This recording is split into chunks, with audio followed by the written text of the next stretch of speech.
Hello పిల్లలు, మనవలు వచ్చి కూర్చోండి. మనం భాగవతం చెప్పుకుందాం. ప్రాకృత రూపరహితుడు అంటే ఈ ప్రకృతికి సంబంధించిన రూపం లేదు. జ్ఞాన స్వరూపుడు. జ్ఞానం కలిగి ఉన్నాడు. ఆయన జీవుడికి మహదాదులైన మాయాగుణాల వల్ల ఈ జీవుడున్నాడే, ఈ జీవుడికి ప్రకృతిలో ప్రస్తుతానికి రూపం లేదు. జ్ఞాన స్వరూపుడుగానే ఉన్నాడు. కానీ ఆయన ఆ జీవుడికి ఈ మహదాదులైన మాయా గుణాల వల్ల, ఈ భూమి మీద ఉన్న మాయా గుణాలున్నాయి. మహదాదులు అంటారు వాటిని. ఆ మాయా గుణాల వల్ల ఆత్మస్థానమైన స్థూల శరీరం ఏర్పడింది. ఆత్మస్థానం అంటే ఆత్మతోటి కలిసి ఒక శరీరం ఏర్పడింది ఈ జీవుడికి, ఒక జీవులకి. గగనమందు మేఘ సమూహాన్ని ఆరోపించినట్లు. అది ఎలాగంటే, ఆకాశంలో మేఘాలున్నాయి అంటాం. ఆ మేఘాలు ఎంతసేపు ఉంటాయి? అవి కొంతసేపు మాత్రమే ఉంటాయి. గాలి గట్టిగా గాలేస్తే మళ్ళీ ఆహ్, విడివిడిపోయి ముక్క ముక్కలుగాను ఎక్కడికో వెళ్ళిపోతాయి. అలా ఆరోపించినట్లు గాలి యందు పైకి లేచిన దుమారాన్ని ఆరోపించినట్లు గాలేసిందనుకోండి, గాలేస్తే దుమ్ము దుమారం వస్తుంది, అస్తమానం రాదు, సువాసనలు కూడా వస్తాయి. అది భూమి తడిగా ఉన్నప్పుడు దుమ్ము ఎగరదు. కానీ భూమి ఆరిపోయి ఉన్నప్పుడు, అనేక రకాల వాహనాలు తిరుగుతూ ఉన్నప్పుడు, ఆ దుమ్ము కణాలు పైకి గాలితోటి పాటు గాలేసినప్పుడు ఎగురుతాయి. అలాగా. అంటే లేనిది ఉన్నట్లుగా ఊహిస్తున్నారనమాట. అజ్ఞానులైన వారు సర్వదర్శి అయిన ఆత్మయందు దృశ్యత్వాన్ని ఆరోపిస్తున్నారు. ఈ హ్మ్, అజ్ఞానులు అల్పులు అయిన ఆలోచనలు గలవారు ఏం చేస్తున్నారంటే, ఆత్మ ఆత్మని ఆత్మకి దృశ్యత్వాన్ని ఆరోపిస్తున్నారు. అంటే ఆత్మ ఈ రూపంగా కనిపిస్తోంది అని చెప్తున్నారు. జీవునికి కనిపించే ఈ స్థూల రూపం కంటే కనిపించనిది, వినిపించనిది, అవ్యక్తమైంది, కరచరణాదులు లేనిది అయిన సూక్ష్మ రూపం మరొకటుంటుంది. మనకి ఈ స్థూల రూపం అంటే మన శరీరం అనమాట. మన శరీరం అనే కాదు, జీవుల శరీరం అన్నీ కూడాను, పశువులు, జంతువులు, చెట్లు, పుట్టలు, మానవులు, ఈ ఇవన్నీ శరీరాలే. వాళ్ళ వాళ్ళ కర్మల్ని బట్టి అవి శరీరాలనమాట. ఆ శరీరంలో ఎన్నాళ్ళు ఉండమని భగవంతుడు నియమిస్తే, ఆయన మాయ వల్లే మనం పుడుతున్నాం జీవుల కింద. అంచేత ఈ జీవులకి కనిపించే ఈ స్థూల శరీరం అందరికీ కనిపిస్తూ ఉంటుంది. కానీ లోపల మళ్ళీ ఇంకో సూక్ష్మ శరీరం కూడా ఉంది అంటున్నారు. దానికి అది కనిపించదు మనకి. వినిపించదు. దాంట్లోంచే శబ్దాలు వినిపించవు మనకి. అవ్యక్తమైంది. అదేమో వ్యక్తం కాదు. అంటే మన మామూలుగా మన పై శరీరం కనిపించినట్లుగా కనిపించదు సూక్ష్మ శరీరం. కరచరణాదులు లేవు. దానికి కాళ్ళు లేవు, చేతులు లేవు, శరీర భాగాలేమీ లేవు. లేనిది అయినా రూపం మరొక్కటి కూడా ఉంటుంది. మన శరీరంతోటి పాటు ఇంకో సూక్ష్మ శరీరం కూడా లోపల ఉంటుంది. సూక్ష్మమైన ఈ జీవాత్మ యొక్క ఉత్క్రాంతి గమనాల వల్ల మళ్ళీ మళ్ళీ జన్మిస్తూ ఉన్నట్లు అనిపిస్తూ ఉంటుంది. ఈ సూక్ష్మమైన ఈ జీవాత్మ ఈ పై శరీరాన్ని కాల్చి పారేస్తారు. ఈ సూక్ష్మ శరీరాన్ని తీసుకుని జీవుడు మళ్ళీ ఆయన చేసుకున్న కర్మల్ని బట్టి, ఆ జీవుడు చేసిన కర్మల్ని బట్టి మళ్ళీ ఇంకో శరీరంలోకి వెడుతూ ఉంటాడు. మళ్ళీ మళ్ళీ పుడుతూ చస్తూ ఉంటాడు.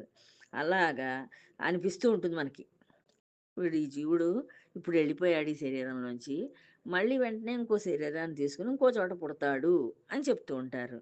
స్వస్వరూప జ్ఞానం వల్ల ఈ సూక్ష్మ రూపాలు 2 తొలగిపోతాయని, వా ఆ జీవుడికి కనుక నేను ఈ పాపాలు చేయడం వల్ల ఇలాగ ఇందులోకి ఈ ఈ స్థూల శరీరంలోకి, సూక్ష్మ శరీరంలోకి రావాల్సొస్తోంది. అలా కాకుండా నేను లోకి జారిపోవాలి. భగవంతుడిలో కలిసి లీనమైపోవాలి.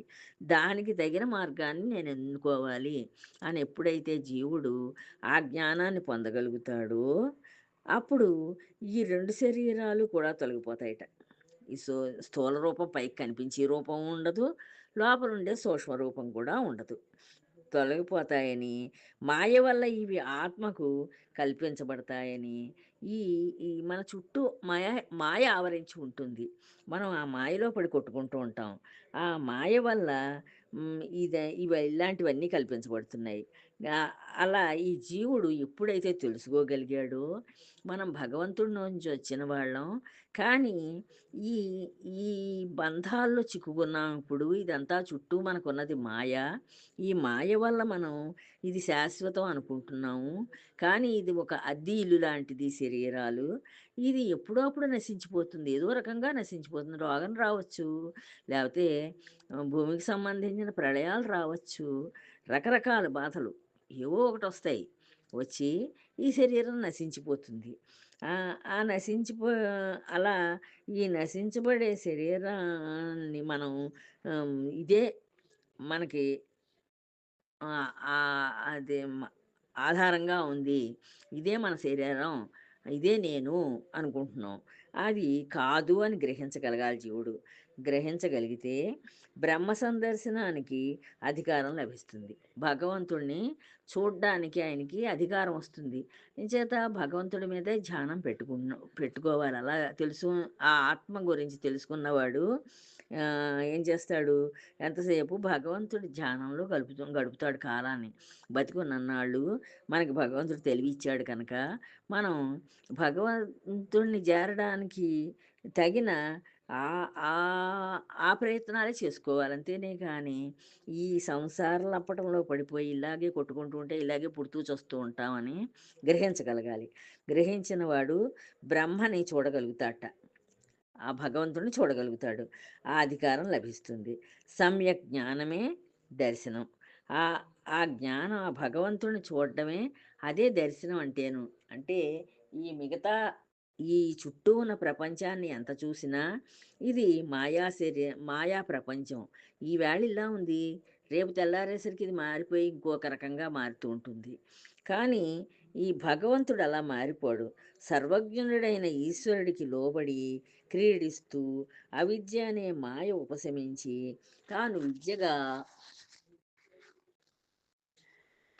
పరిణమించినప్పుడు ఉపాధి అయిన స్థూల సూక్ష్మ శరీరాలు దగ్ధం చేసి జీవుడు కాష్టం లేకుండా ప్రకాశిస్తూ ఉన్న అగ్నిలాగా తానే బ్రహ్మస్వరూపాన్ని పొంది పరమానందంతో విరాజిల్లుతాడు.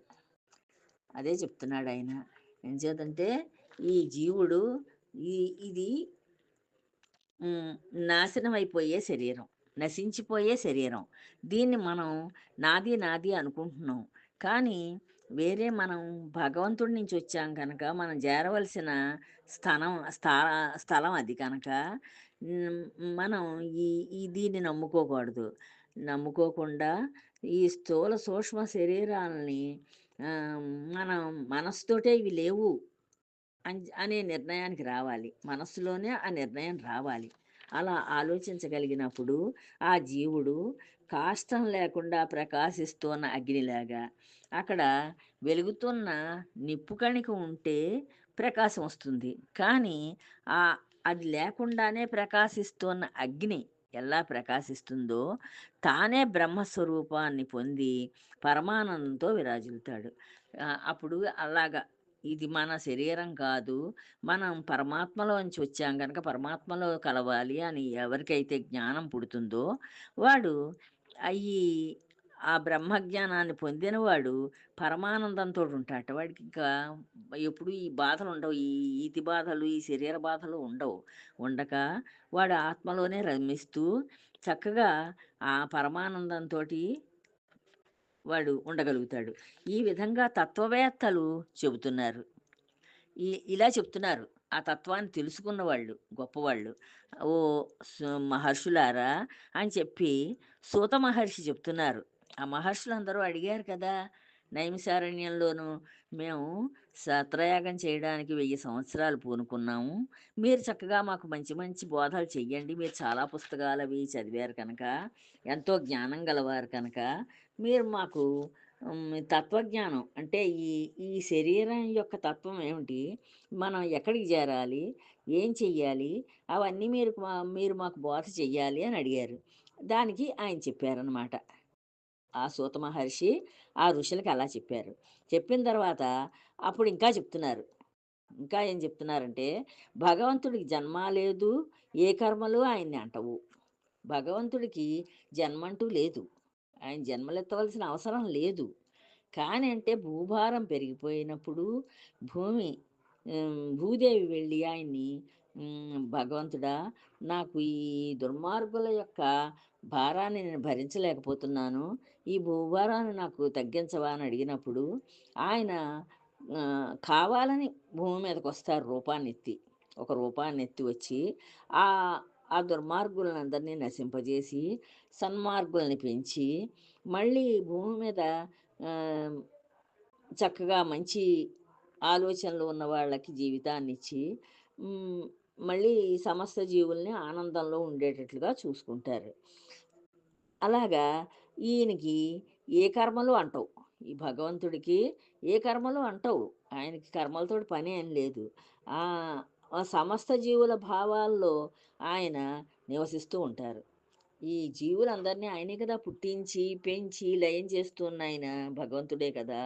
అంచేత ఆయన ప్రతి జీవుడి యొక్క మనస్సుల్లోనూ, ఆలోచనల్లోనూ ఆ భగవంతుడుంటాడు, నివసిస్తాడు అని చెప్తున్నారు. అటువంటి పరాత్పరునికి విద్వాంసులైన వారు జన్మకర్మలు కల్పించి, ఈ విద్వాంసులందరూ ఏం చేస్తున్నారంటే, అలా ఆయన ఈ అందరి మనస్సుల్లోనూ నివసించే ఆ పరమాత్మని ఈ విద్వాంసులు అంటున్నారు కదా! పరాత్పరునికి ఆహ్, జన్మకర్మలు కల్పిస్తున్నారు వాళ్ళు. వాళ్ళ ఊహకి భగవంతుడికి జన్మలు, కర్మలు ఉన్నాయి అని చెప్తున్నారు. ఉదాత్తులైన ఉదాత్తములైన పదాలతోటి అంటే గొప్ప గొప్ప పదాలను ఉపయోగించి వర్ణిస్తున్నారు ఆ భగవంతుడిని. ఎంతో గొప్ప పదాలను ఉపయోగించి ఆ భగవంతుడిని వర్ణిస్తున్నారు. స్తోత్రాలు చేస్తున్నారు ఆయన్ని. వర్ణించడమే కాకుండా స్తోత్రాలు కూడా ఆయన్ని స్తుతి చేయడం అంటే పొగుడుతున్నారు. భగవంతుడా నువ్వు ఇంత గొప్పవాడివి, అంత గొప్పవాడివని ఆయన్ని స్తోత్రాలు చేస్తున్నారు. వాస్తవానికి వేదాలన్నీ వెతికి చూసినా జీవుడికి వలె దేవునికి జన్మకర్మాలు లేనే లేవు. ఇంకా ఆయన చెప్తున్నారనమాట. ఆ సూత మహర్షి చెప్తున్నారు ఈ మునీశ్వరులతోటి. నిజానికి తెలుసుకోవాలంటే వేదాలన్నీ ఎంత వెదికి చూసినా జీవుడికి వలె దేవుడికి జన్మలు, కర్మలు లేనే లేవు. మనం ఎన్ని వేదాలు చదివినా సరే, వేదాలు మనకి అన్నింటికంటే ఆహ్, అవి గొప్పవి. అవి చదువుకున్న వాళ్ళున్నారంటే, వాళ్ళు చాలా భగవత్ శక్తి వాళ్ళు లోపల నింపుకున్న వాళ్ళనమాట. అవన్నీ ఆ వేదాలన్నీ భగవంతుడిని గురించే చెప్తాయి. దైవాన్ని గురించే చెప్తాయి. అంచేత అవన్నీ చదివిన పుణ్యాత్ములు గొప్ప గొప్పవారు వారు చెప్తున్నారనమాట. జన్మలు, కర్మలు భగవంతుడికి లేవు. మనకే ఉన్నాయి. మనం చేసుకున్న కర్మల్ని బట్టి మనకే ఈ పుట్టుక, చావు ఉంది కానీ భగవంతుడికి లేదు అని చెప్తున్నారు. శ్రీమన్నారాయణుడు ఈ సకల భువన జాలాన్ని తన అమోఘమైన లీలా విలాసం చేత పుట్టిస్తూ ఉంటాడు. ఈ భగవంతుడు ఈ శ్రీమన్నారాయణుడు ఏం చేస్తుంటాడంటే, ఆయన ఇప్పుడు పిల్లలు చూడండి ఆహ్, ఆహ్, తల్లిదండ్రులతోటి కలిసి సముద్రం ఒడ్డుకెడతారు. ఆ సముద్రాన్ని అలా చూస్తూ వాళ్ళు వాళ్ళు ఆ ఆనందంలో అక్కడ ఒక ఇల్లు కడతారు. ఆ ఇసక. తడి ఇసక కదా! ఆ తడి ఇసక వీళ్ళెలా కడితే అలా ఇల్లుగా తయారవుతుంది. తయారైతే దానికి చక్కగా అక్కడేమైనా పువ్వులు, ఆకులు ఏం దొరికితే అవన్నీ తెచ్చి అలంకరిస్తారు. అలంకరించి ఇదిగో ఈ ఈ ఇక్కడ నా గదుంది. నేను చదువుకునే గది. ఇక్కడ అక్క గదుంది. ఇక్కడ నాన్న, అమ్మ పడుకునే గదుంది. ఇలాగ ఎన్నో కబుర్లు చెప్పుకుంటారు. ఆ ఇంటిని వర్ణించుకుంటూను. పిల్లలు నడవండి ఇంటికెళ్ళిపోదాం అని తండ్రి ఎప్పుడైతే అన్నారో అప్పుడేం చేస్తాడు, ఈ ఇల్లు ఇంత కష్టపడి కట్టామే, ఇంత అందంగా మనం చూసుకున్నామే ఇంతసేపును, దీంతో ఈ ఇంటిని చూసి ఆనందించామే, అని చెప్పి ఆలోచించడు ఇంక ఈ పిల్లవాడు. చీకటడిపోయింది, ఇంటికెళ్ళిపోవాలి అంతే. అదే ఊహ. ఆ ఊహతోటి ఒక్క తాపు తింటాడు. ఆ ఇసకంతా మళ్ళీ ఇసక కుప్పగా అయిపోతుంది ఆ ఇల్లు. మళ్ళీ రేపొచ్చినప్పుడు కట్టుకుందుగాని లేరా అంటాడు వాళ్ళ నాన్న. సరేనని చెప్పి ఆనందంగా ఇంటికెళ్ళిపోతాడు. ఈ భగవానుడు కూడా ఆయన ఇలా పుట్టించాలి జీవులని అని ఆయన మనసులో వచ్చినప్పుడు ఇలా పుట్టిస్తూ ఉంటాడట. ఈ ఈ అనేక భువనాలను తయారు చేసి, ఆ భువనాల్లో అనేక రకాల జీవులను పెట్టి, వాళ్ళకి కొన్ని కర్మల్ని ఆరోపించి, ఆ కర్మల వల్ల వాళ్ళు రకరకాలుగా అలా ఈ భగవంతుడు గూడా ఎన్నో భువనాలను తయారు చేసి రక్షిస్తూ ఉంటాడు. రక్షిస్తూ ఉంటాడు. మళ్ళీ అంతం చేస్తూ ఉంటాడు. పుట్టిస్తాడు, రక్షిస్తాడు, మళ్ళీ అంతం చేసేస్తాడు. అంతేగాని తాను మాత్రం ఆ జన్మ మరణాల్లో ఆయన ములగడు. భగవంతుడు మాత్రం అందులో నిమగ్నం అవ్వడు. ఆ జన్మ మరణాలు ఆయనకేం సంబంధం లేదు. భగవంతుడికి ఏం సంబంధం లేదు. అనేకమైన ప్రాణి సమూహమందు ఆత్మస్వరూపుడై విహరిస్తూ ఉంటాడు. ఆయన ఈ ప్రాణులందరిలోనూ ఆత్మస్వరూపుడుగా మాత్రం విహరిస్తూ ఉంటాడట. అందులో క ఉంటాడు. ఆత్మల్లో ఉంటాడు అనేక జీవులలోనూ. ఉండి ఎంతో దూరంలో అందకుండా స్వర్గంలాగా ఉండి ఆత్మ ఎంతో దూరంలో అందకుండా ఉంటాడట. స్వర్గంలాగా ఉండి జీవుల ఇంద్రియాలకు సంతోషాన్ని సంతరిస్తూ ఎంతో స్వర్గాన్ని చూపిస్తున్నాడా అనిపిస్తూ ఉంటుంది. అలాంటి ఆనందాలన్నింటినీ మనకి ప్రసాదిస్తూ ఉంటాడట. జీవుల ఇంద్రియాలకు ఎంతో సంతోషాన్ని ఇస్తూ ఉంటాడట. ఇస్తూ తాను మాత్రం ఇంద్రియాలకు అతీతుడుగా ఉంటాడట. ఆయనకి మాత్రం భగవంతుడికి మాత్రం ఈ ఇంద్రియాలతోటి సంబంధం లేదు. వీటన్నింటికి దూరంగానే ఉంటాడట. ఉండి నియంతయ్యి. నియమించడం మాత్రం ఆయన నియమిస్తూ ఉంటాడు. ఆ ఇంద్రియాలని ఎలా పనిచేయించాలో, వాళ్ళ ఆత్మల్ని ఎలా నడిపించాలో అవన్నీ భగవంతుడు చేస్తూ ఉంటాడు. ఒక యజమాని కింద వాటన్నిటిని నడిపించే ఒక యజమాని కింద ఉంటాడు. ఇంద్రియాలను తన ఇష్టం వచ్చినట్లు తిప్పుతూ ఉంటాడట. ఆ ఇంద్రియాలని తన ఇష్టం ఎలా ఉంటే అప్పుడు ఎలా అనిపిస్తే ఆయన మనసుకి అలా తిప్పుతూ నడిపిస్తూ ఉంటాడట.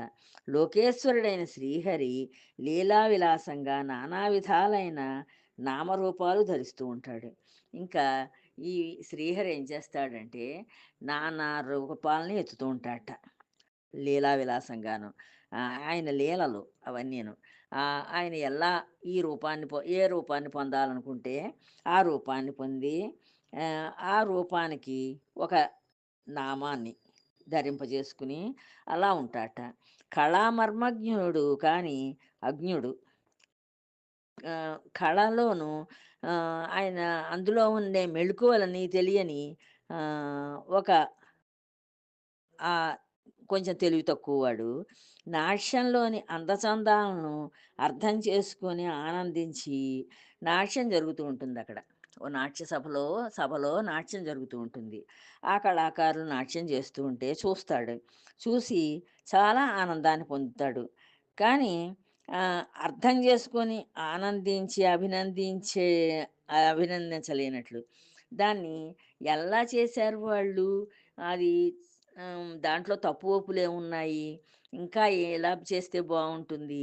ఇవన్నీ నాట్య శాస్త్రజ్ఞులకు తెలుస్తాయి కనుక కానీ మనకి తెలీదు. చూస్తాం. బానే ఉంది. బావుందిలే అనుకుంటాం తప్పించి, వెళ్ళి ఆహ్, ఆ నాట్యం చేసిన వాళ్ళని అభినందించగలిగినంత ఆహ్, తెలివితేటలు మనకుండవు. అలాగా వితర్కాలు, కుతర్కాలు నేర్చిన వాడు తర్కశాస్త్ర పాండిత్యం ఎంత ఉన్నప్పటికీ ఏ ఈ అనేక రకాల వాదనలు చేస్తూ ఉంటాడు మానవుడు. చేసినా, ఎన్ని నేర్చుకున్నా, తర్కశాస్త్ర పాండిత్యం ఎంత ఉన్నా, తర్కశాస్త్రంలో ఎంత పాండిత్యం ఉన్నవాడికి, భగవంతుని సత్యస్వరూపాన్ని మనస్సు చేత గాని, వాక్కుల చేత గాని ఇంత, అంత అని గ్రహింపలేడు.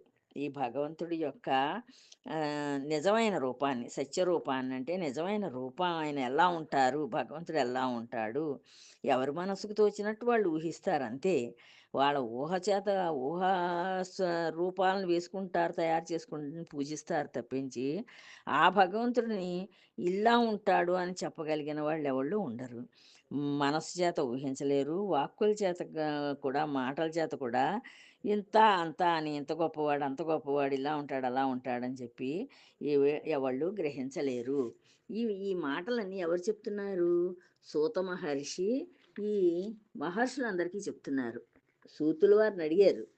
వస్తే ఆయన అక్కడికొస్తే ఆ నైమిషారణ్యానికి ఆయన్ని మీరు నేర్చుకున్న ఆ శాస్త్రంలో ఉన్న గొప్ప గొప్ప విషయాలన్నీ మాకు నేర్పించండి అంటే వాళ్ళు ఆయన నేర్పిస్తున్నారు, చెప్తున్నారనమాట. వంచన ఇంచైనా లేకుండా, వంచన అనే మోసం కొంచెం కూడా లేకుండా, ఎడతగని భక్తితోటి ఎప్పుడు ఆ భక్తిలోనే మునిగిపోయి ఉంటారు. అలా ప్రవర్తిస్తున్న వాళ్ళు ఎవరైతే ఉన్నారో, అంటే డాంభికంగా చేసేవాళ్ళు కొంతమంది ఉంటారు. ఆ నలుగురు చెప్పుకోవాలి, మనం ఏదో భక్తులుగా ఉండాలి అనుకుని అలా ఆహ్, బ నలుగురు కోసాన్ని ఏదో ఆహ్, మోసం చేసి ఏదో భక్తుల్లా నటించేవాళ్ళు ఉంటారు. అలా కాకుండా ఎడతెగని భక్తితోటి, ఆ భక్తి ఎప్పుడూ వాళ్ళ మనసు నిండా నిండుంటుంది. అలా ప్రవర్తిస్తూ ఉన్నవాళ్ళు ఎవరైతే ఉన్నారో, నారాయణ చరణారవింద సుగంధాన్ని సేవించే మహాత్ముడు, ఈ నారాయణుడికి మనం పూజ చేస్తే ఏం చేస్తాం? పాదాల మీదే పువ్వులవి తెచ్చి వేస్తాం. గంధం అన్నీ వేస్తాం. అన్నీ సుగంధ ద్రవ్యాలు అన్నీ వేస్తాం. అలా వేసి ఆ చరణారవిందాలనే సేవిస్తూ ఎంతసేపును అలా చేసే మహాత్ముడున్నాడే, ఆహ్, ఆ ఆ మహాత్ముడికి బ్రహ్మ మొదలైన దేవతలకు కూడా శక్యం కానీ అందుకోవడానికి వాళ్ళకు కూడా కుదరదుట. అలాంటి భగవంతుని యొక్క అత్యద్భుతమైన లీలా విశేషాలను తెలుసుకుంటాడట.